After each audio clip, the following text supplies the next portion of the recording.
వాగ్దానము చందమామ కథ. అనగనగా ఒక వర్తకుడు. అతనికి రత్నాకరుడు అనే ఒక కొడుకు. ఆ వర్తకునికి 2 పెద్ద ఓడలున్నాయి. వాటితో వర్తకం చేసి అతను లక్షలు గడించాడు. ఒకప్పుడు కోస్తాకపోయిన ఓడలు తిరిగి రాలేదు. ఏమా అని వర్తకుడు ఆత్రంతో ఎదురుచూస్తూ ఉండగా అవి సముద్రంలో మునిగిపోయినట్లు వార్త వచ్చింది. ఈ వార్త వినగానే అతను విచారంతో కుంగిపోయాడు. ఇంతలో ఒక మరుగుజ్జివాడు అక్కడికి వచ్చి వర్తకుని వైపు వికటంగా నవ్వుతూ, ఏమయ్యా వర్తకుడా, ఎందుకిలా విచారిస్తావు? పోయిన దానికి విచారిస్తే మాత్రం లాభమేమున్నది? అయినా నేనొక ఉపాయం చెప్తాను విను. ఇప్పుడు నీవు ఇంటికి వెళ్ళగానే మొట్టమొదట నీకు ఏది కంటబడుతుందో దానిని నాకు ఇచ్చినట్లయితే నీ ఐశ్వర్యం తిరిగి నీకు లభిస్తుంది. అది నాకిప్పుడే ఇవ్వనక్కర్లేదు, 12 ఏళ్లలోగా ఇప్పుడిచ్చినా సరే అన్నాడు. ఇది విని వర్తకునికి ఒక యుక్తి తోచింది. ఇంటికి పోగానే ముందు కుక్క కదా ఎదురు రాబోయేది, మరుగుజ్జువానికి కుక్కనిచ్చేస్తే తీరిపోతుంది అనుకుని మరుగుజ్జుతో సరేనన్నాడు. వర్తకుడు సరే అనగానే మరుగుజ్జు మాయమైపోయాడు. తీరా వర్తకుడు ఇంటికి చేరుకుని గుమ్మంలో అడుగు పెట్టేసరికల్లా అతను అనుకున్నట్లు కుక్క ఎదురు రాలేదు సరికదా, తన ముద్దుల కొడుకు రత్నాకరుడే ముందుగా కంటపడ్డాడు. ఇప్పుడు చేసేదేముంది? వాగ్దానం ప్రకారం మరుగుజ్జువానికి తన కుమారుణ్ణే ఇచ్చివేయాలి. సరే, 12 ఏళ్ల వరకు గడువు ఉన్నది కదా, అప్పటి మాట చూసుకోవచ్చు అని అనుకుని వర్తకుడు చల్లగా ఊరుకున్నాడు. ఒక రోజున అతను పొలము దున్నుతూ ఉండగా నాగలి కొర్రకు ఏదో బండ తగిలింది. అక్కడ కొంచెం లోతుగా తవ్వేసరికి ఒక బిందె నిండా బంగారు నాణెములు కనబడినాయి. ఈ విధంగా నిధి దొరకటం మరుగుజ్జువాని మహిమ అయి ఉంటుందని వర్తకుడు తెలుసుకున్నాడు. అప్పటి నుంచి అతను మళ్ళీ లక్షాధికారై ఎప్పటి వలె సుఖంగా ఉంటూ ఉన్నాడు. ఇలా ఉండగా రత్నాకరుడికి 12 ఏళ్లు నిండాయి. మరుగుజ్జువానికి ఇచ్చిన వాగ్దానం చెల్లించవలసిన రోజు వచ్చేసింది. ఈ వాగ్దానం గురించి వర్తకుడు చెప్పలేక తప్పనిసరిగా కొడుకుతో జరిగిన కథంతా చెప్పాడు. దానికి రత్నాకరుడు, ఏడిసాళ్లే మరుగుజ్జు వెధవ, మనల్నేం చేయగలడు, రాని వాడి పని చెప్తా అంటూ ఒక గిరి గీసి ఆ గిరి లోపల తను కూర్చుని తనతో పాటు తండ్రిని కూడా కూర్చోబెట్టుకున్నాడు. కొంచెం సేపట్లో మరుగుజ్జువాడు వచ్చి, ఓయి వర్తకుడా, దైవసాక్షిగా చేసిన వాగ్దానం నెరవేరుస్తావా అని అడిగాడు. చూడబోతే వామనమూర్తిలాగా నరసంత ఉన్నాడు. 2 తగలనిస్తే వాడే పోతాడు. వీడి బతుక్కు వాగ్దానం ఒకటా అని అనుకుంటూ రత్నాకరుడు వానిపైన కలియబడ్డాడు. పోట్లాట్లో చివరకు రత్నాకరుడే చిత్తైపోయాడు. కనుక శిక్షగా వారిని ఒక పడవలో ఎక్కించి నీటిలో వదిలేశాడు మరుగుజ్జువాడు. రత్నాకరుడు ఏటిలో కొట్టుకుపోయి ఒక ఒడ్డుకు చేరుకున్నాడు. ఆ ఒడ్డున నడుస్తూ పోగా రాక్షసులు నివసించే ఒక బంగారు కొండ, దానిపైన బంగారపు కోట కనిపించాయి. రత్నాకరుడు ఆ కోట ప్రవేశించి గదులన్నీ ఒక్కొక్కటే గాలించాడు. చివరి గదికి వచ్చేసరికి ఒక నాగుపాము కనబడింది. ఆ నాగుపాము అతనితో, నన్ను చూసి భయపడబోకు, నిజానికి నేనొక దేవకన్యను. రాక్షసులను ఎత్తుకువచ్చి ఇలా మార్చివేశారు. మారు ప్రశ్న వేయకుండా నేను చెప్పినట్లు చేశావంటే నాకు శాప విముక్తి అవుతుంది. శాపం పోగానే మామూలు రూపం దాల్చి నిన్ను బతికించుకుని నీకు పాదదాసనై రుణం తీర్చుకుంటాను అన్నది. అందుకు రత్నాకరుడు అంగీకరించగానే ఆమె, ఓయి రత్నాకరుడా, అర్ధరాత్రి వేళ భయంకరులైన నల్లటి మరుగుజ్జువాళ్లు నిన్ను వెతుక్కుంటూ వచ్చి ఇక్కడికెందుకు వచ్చావు అంటారు. నా దేవకన్య కోసం నేను వచ్చా అని ధైర్యంతో చెప్పు.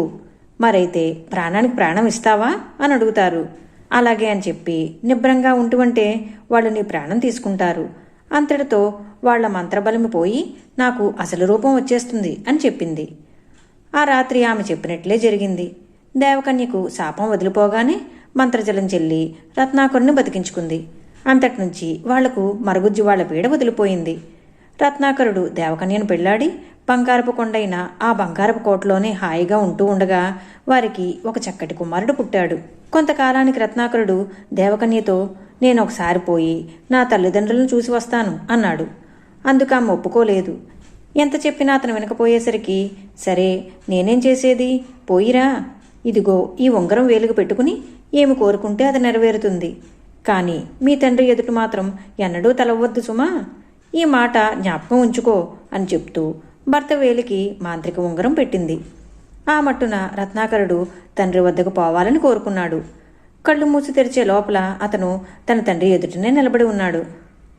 అయితే అతను ఇల్లు వదిలిపోయి చాలా కాలం కావడం చేత తల్లిదండ్రులు గుర్తుపట్టలేకపోయారు. కొన్ని ఆనవాళ్లు చూసిన మీదట అతను తన కుమారుడై ఉంటాడని వారు నిశ్చయించారు. అయినా తన తల్లిదండ్రులే తనను గురించి సంశయించడం రత్నాకరునికి కష్టమనిపించింది. వారికి నమ్మకం కలగాలనే ఉద్దేశంతో తనకు పెళ్లి కావటం, పిల్లవాడు పుట్టడం ఇవన్నీ పోసకొచ్చినట్లు వారితో చెప్పాడు. ఈ మాటలు వినేసరికి వారికి ఇదివరకున్న నమ్మకం కాస్త తొలగిపోయింది. ఇతనివన్నీ బడాయి కబుర్లు అనుకున్నారు.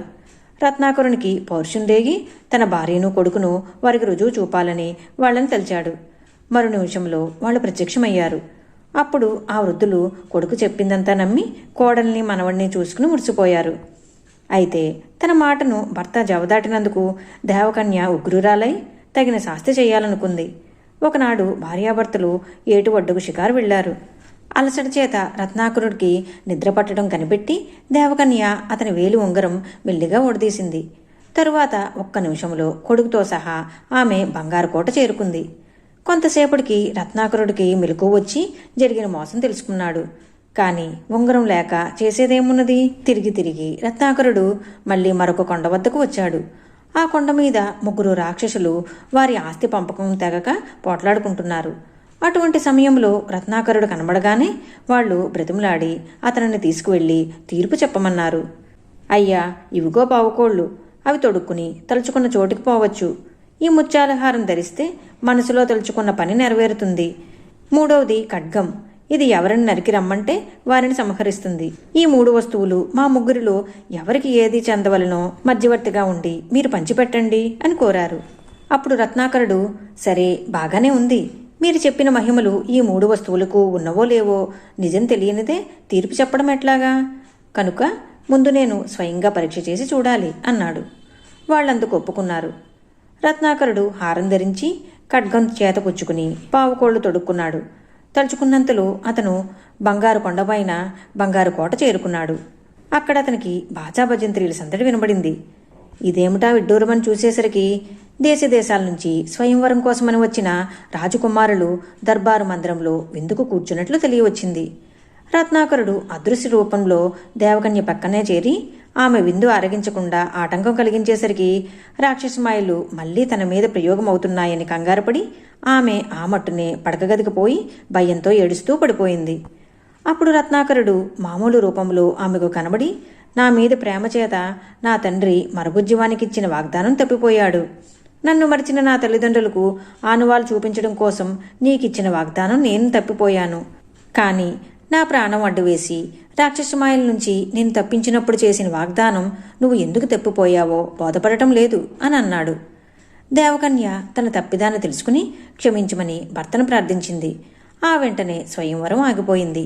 అప్పటి నుంచి రత్నాకరుడు, దేవకన్య, వారి ముద్దుల కుమారుడు బంగారు కొండ మీద బంగారు కోటలో హాయిగా ఉంటున్నారు.